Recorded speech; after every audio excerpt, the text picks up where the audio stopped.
जब देश में लोकसभा चुनाव चल रहे थे तो उस समय जो हमलावर थे सभी नेता एक दूसरे पर लगातार बयान दे रहे थे। जब लोकसभा चुनाव संपन्न हो गया, नतीजे सामने आ गए, हालांकि किसी को भी ये कह सकते हैं कि पूर्ण रूप से बहुमत नहीं मिला, लेकिन कहीं ना कहीं अब एनडीए की सरकार बनने वाली है। अब इसी बीच जहां तनातनी का दौर था, एक दूसरे पर लगातार नेता सवाल जवाब कर रहे थे, उन पर निशाना साधते हुए दिखाई दे रहे थे, तो एक मुद्दा एक बार विपक्ष को फिर से मिल गया है, क्योंकि यहाँ देखा गया कि जब एनडीए गठबंधन की कल शुक्रवार को बैठक हुई तो यहाँ पर तमाम बड़े बड़े नेता, मुख्यमंत्री, उप मुख्यमंत्री, कैबिनेट मंत्री मौजूद थे। अब ऐसे में देखा गया कि मंच पर कई तमाम बड़े नेता जो थे वो बैठे हुए थे, मौजूद थे। वहाँ पर अगर बात की जाए तो मिर्ज़ापुर सांसद अनुप्रिया पटेल भी मौजूद थी, चिराग पासवान भी मौजूद थे, जिन्हें 5 सीटें दी गई थी। अनुप्रिया पटेल को 2 सीटें दी गई थी।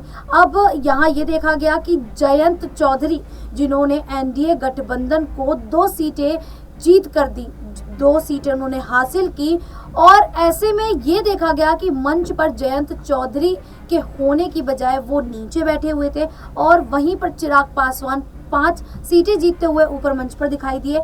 अनुप्रिया पटेल जो 2 सीटें जिन्हें दी गई थी, उसके बावजूद वो केवल 1 ही सीट जीतती हुई दिखाई दी। मिर्ज़ापुर से उन्होंने जीत हासिल की और तीसरी बार एक बार वो फिर से सांसद बनी, उन्होंने हैट्रिक मांग लिया। लेकिन वहीं अगर बात की जाए रॉबर्ट्सगंज सीट की, तो यहाँ पर अनुप्रिया पटेल की हार हो गई है। अब विपक्ष ने एक बड़ा सवाल ये खड़ा कर दिया है कि जयंत चौधरी, जिन्होंने एनडीए गठबंधन को 2 सीटें जीत कर दी, आखिरकार उन्हें मंच पर क्यों नहीं बिठाया गया, आखिरकार उन्हें वो तवज्जो क्यों नहीं दी गई। ऐसे में विपक्ष लगातार सवाल खड़े कर रहा है, और जयंत चौधरी क्या कुछ इस पर कहना है, देखिए इस मीडिया रिपोर्ट में। हमने कुछ चर्चाएं की हैं। हाँ।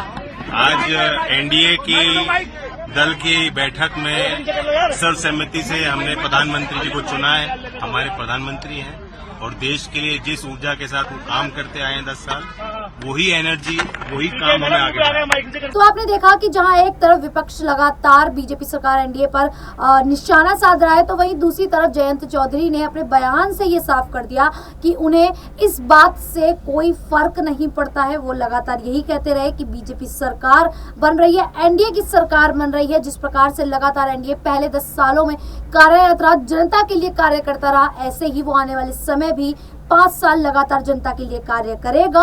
और देश के प्रधानमंत्री नरेंद्र मोदी एक बार फिर से प्रधानमंत्री बनने जा रहे हैं। ये बहुत ही सौभाग्य की बात है और जनता ने उन्हें चुना है। तो जिस प्रकार से विपक्ष उन पर निशाना साध रहा है, ऐसे में वो निशाना साधते हुए आखिरकार कुछ भी नहीं कर सकते, क्योंकि यह जयंत चौधरी ने अपना बयान सामने रख दिया। लेकिन जिस प्रकार से बीजेपी में, एनडीए गठबंधन में जयंत चौधरी को तवज्जो नहीं दी, क्या आने वाले समय में जयंत चौधरी बीजेपी का, एनडीए गठबंधन का साथ छोड़ते दिखाई दे सकते हैं?